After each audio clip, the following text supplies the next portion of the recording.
I'd be the happiest person in the world if someone would say that this really isn't happening, this is some kind of who knows what, and I'd be very happy. But unfortunately, I've been involved for so long. I had several abductions when I was a child. I mean, very young. They happen very young. It starts from almost cradle to grave. That's the way it goes. Once you're in their program, you're in their program forever.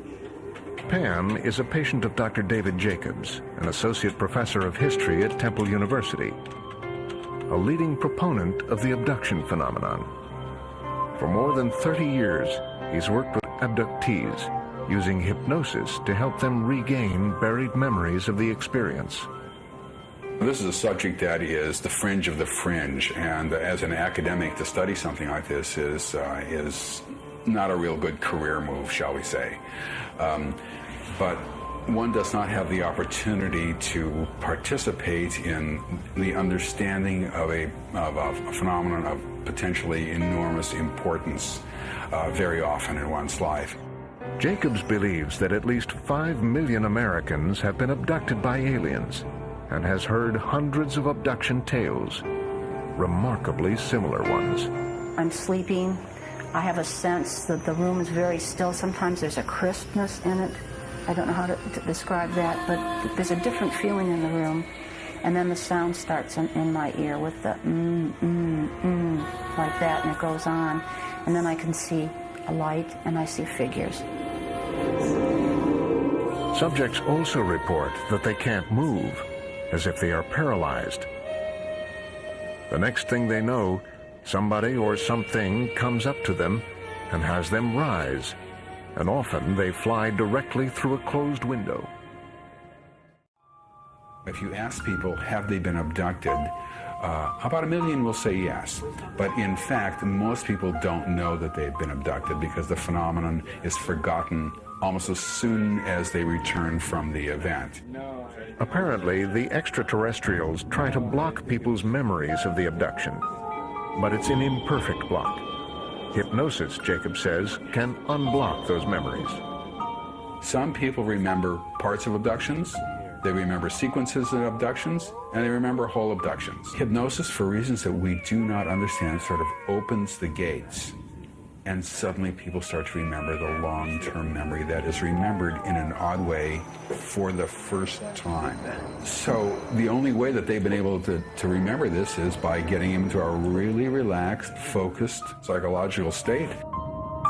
What they remember is remarkably similar. Pam's experience is typical.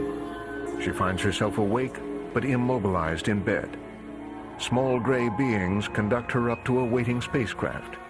There, she joins others in a waiting area. Oftentimes I look around and I think that the other people that are sitting there look like they're really out of it. And Dr. Jacobs will tell me, well, they're probably looking at you thinking that you're really out of it too. Sometimes there are lessons. Sometimes there are physical examinations, and worse. The little gray guys are the escorts, and they're just little guys, and they have big eyes, and they're very, very thin. Then there's the taller ones that look like them, but are more intellectual. Generally, it starts with a staring procedure, and they stare at you, and the staring procedure lasts for a long time, and all you can see generally are these huge eyes, and you're lost in it. Sometimes it's an information dump, sometimes they're doing physical things to you. Sometimes while they're doing that, someone is putting an instrument up one's nose or in the ear. And sometimes it's very painful. Sometimes they botch it.